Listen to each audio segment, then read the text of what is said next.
Hello, welcome back to the channel. Got a watch unboxing today, and no, it's not a Casio. This one is from Timex. And if you grew up in the 80s or 90s, or know someone who did, chances are you've heard of the Timex Ironman series of watches.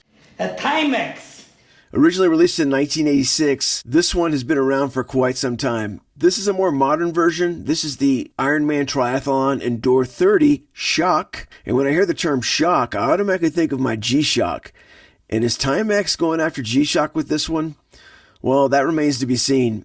Regardless, I know the series is iconic and is a classic unto itself. Without further ado, let's get this one unboxed though, put it through its paces, and see if it's worth adding to the collection. Stay tuned.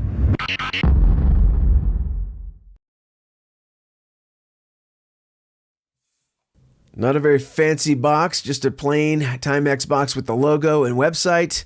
Got battery warnings and callouts. Got a CR 2016 lithium-ion battery if you need it. And there's our barcode for reference.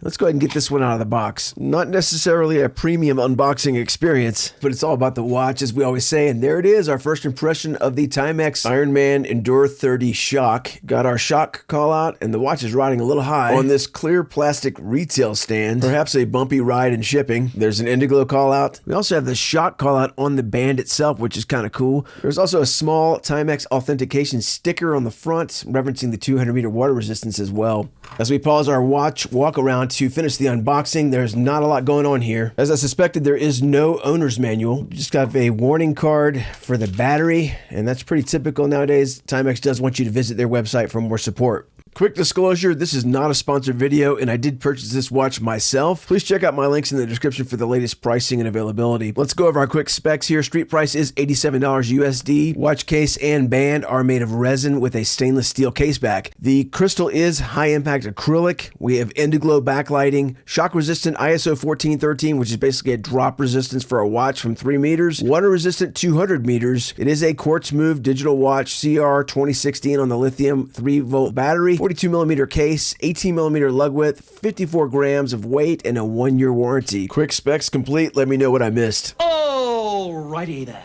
Before we go for our dismount, let's go ahead and take a look at the layout of this eye-catching watch. We have the Timex stamped into the top of the bezel. Looks like a screen print of Ironman Triathlon logo under the glass itself. 200-meter water resistance, 30-lap memory built in. I'm really loving the black colorway with the gray accents on the buttons and the actual dial surround itself, as well as the gray Ironman logos throughout the band. I also really love the molding of the resin case itself. It has a really modern, rugged look to it. Let's take a look at this very practical 5-button layout here. Top left is our set recall. Top right is our dedicated Indiglo backlight. Bottom right is our stop and reset. Middle is our start/split button. The bottom left button is, of course, our mode menu button. Very intuitive, easy to navigate. If you're in the middle of an activity, you're not going to be fumbling around looking for functionality on this watch. There is a nicely recessed, well-protected crystal that is high-impact acrylic, as we mentioned. It definitely looks like mineral to me, so if you told me it was mineral, I'd believe you. Definitely going to resist shattering, but is polishable if you do get scratches on it, which is a true advantage of the acrylic, just saying. Let's go ahead and do a quick rundown of some of the features of the watch. We'll start by getting the time set accurately. So we're going to go ahead and long press the top left button and hold it to put it in set mode. I'm going to go ahead and speed this up just a hair so it's not as boring as it looks, but we have 2 time zones that we can track. Time 1 will be our home time. We'll go ahead and get our time set. The lower right button goes backwards. The middle button goes forwards on the numeric value. The button on the lower left, the mode button, will advance it to the next value that we are adjusting. Pretty straightforward, intuitive, easy to set. Keep scrolling through our mode button to get our date. We have our month and day, and of course the year. Very straightforward. We have toggling between 12 and 24-hour timekeeping. We can also adjust how the date is displayed. You can toggle the month for the day and vice versa. Hourly chime on and off, as well as toggling the button beep on and off. You can also silence that as well. For our travel city or time 2, we rinse and repeat the same steps. Of course, at any time, you can exit this by hitting the upper left button, the done button, to exit time setting mode. So now that our time is properly dialed in, let's go ahead and hit the mode button once and take us into the chronograph. Of course, that's our stopwatch. With our convenient middle button to start the activity, let's go ahead and time an event. Of course, if we're doing laps or we're doing different activities within the event, we can hit the split button at any time to track laps or events within the event. We'll hit the split button a few more times. I'll fast forward it and we'll go ahead and take a look at the review or the recall feature. Let's go ahead and wind this down. We'll go ahead and recorded our final lap there. Overall time was 35.5 seconds.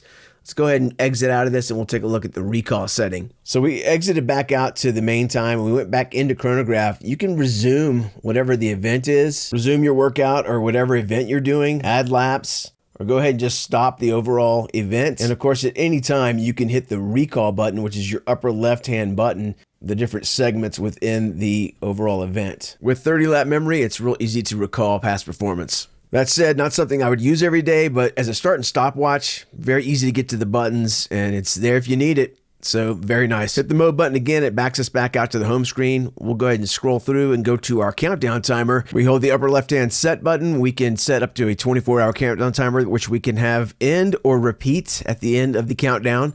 Let's go ahead and do a couple of seconds here just to give an example of how the alert sounds. And we'll just do a 4-second real quick. And let's see how this sounds. The alert will sound for 20 seconds or hit any key at any time to stop. Let's hit the mode button and scroll back through to our final menu, and that is alarm.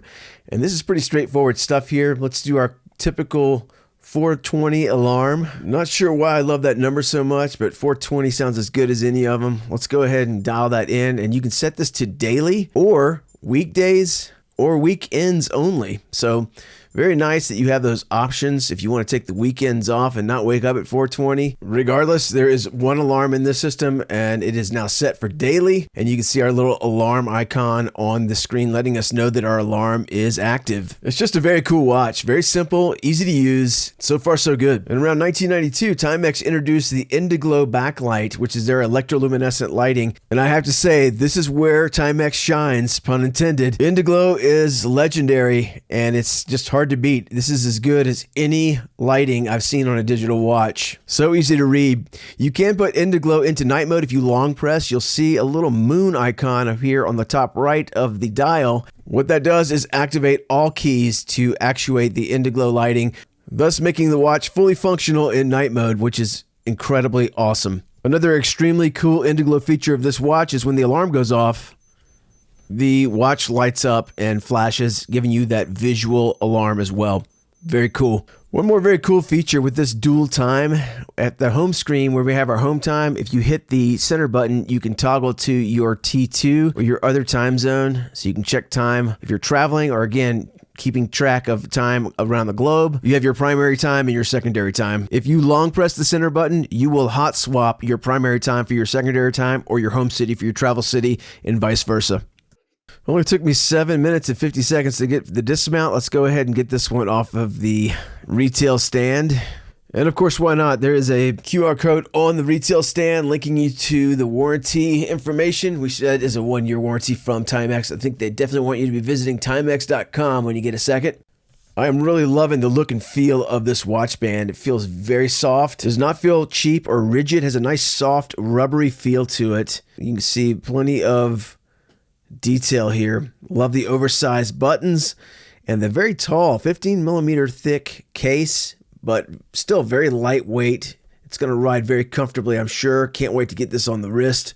But just want to finish our walk around, and you'll notice plenty of Ironman, official Ironman logos stamped into this watch band throughout. Of course, the Ironman Triathlon, which was founded in the late 70s. Of course, that physically grueling event where you bike, swim, and run and endure a great physical challenge. It's great to have a rugged watch nearby, and that's where Timex fits in so nicely. And they wear the Ironman logo proudly on this series of watch for sure. You can even see it etched into the aluminized buckle there.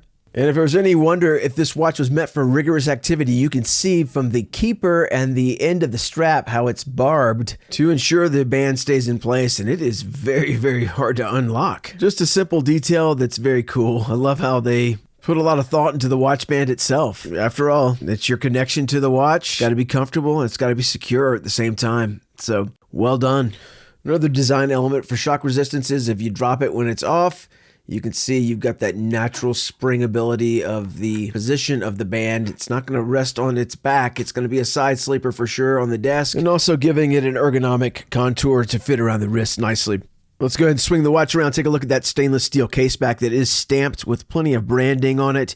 It does call out the Timex Ironman Triathlon Shock, as well as their website, 200-meter water resistance. And just one negative, as far as I'm concerned, is you have proprietary security screws securing this case back. So if you need to get to the battery, you're going to need a special tool to get those screws unfastened. Keep that in mind. Let's get a couple of quick side-by-side comparisons, and then we'll get this on wrist and wrap up the video. We'll get our GShock GW6900, one of my favorite all-time watches, and you can see our Timex is holding its own very well against our GShock.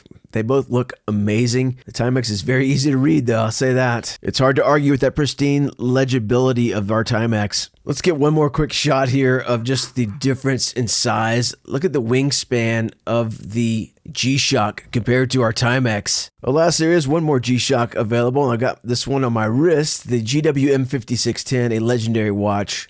Just a quick side-by-side to see how these two line up.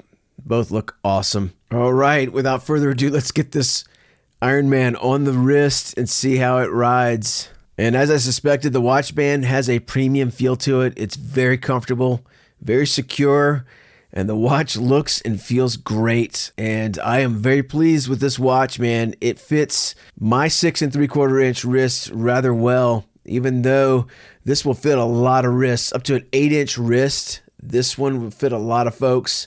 But as far as I'm concerned, this is riding way better than I thought it would. It feels way more comfortable than I thought it would. I'll say that. That's my first impression on wrist. The band is a pleasant surprise. It feels so comfortable and it looks awesome. This is an iconic watch, man. It looks and feels so much better than I thought it would.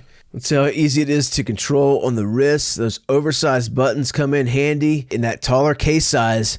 Extremely easy to read and extremely easy to operate on the wrist for sure. It's hard to find any downsides to this watch, especially for the price point. Hard to argue with. You know, would I like to see solar power? Would I like to see mineral glass? Would I like to see non-proprietary screws on the case back?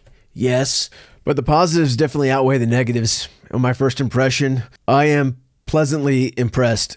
There, I said it. All right, how's this watch looking? I think it looks pretty great. So after getting this watch unboxed, on wrist, and spending some quality time with it, can I recommend it? Would I recommend it? Yes, absolutely I would. But probably not for all the reasons that you might think. For example, if you're a precision competitive athlete looking to enhance your performance with the latest and greatest sports computer or smartwatch technology, is this going to take the place of those devices? No, probably not. If you're like me and you're a diehard GShock fan, is this going to take the place of all your GShocks in your collection and outperform them? No, probably not. This is definitely not a GShock killer by any means. And this may not take the place of my GShock, but never underestimate the importance of shock-resistant watches. Ask me how I know. Honey, can you throw me my watch?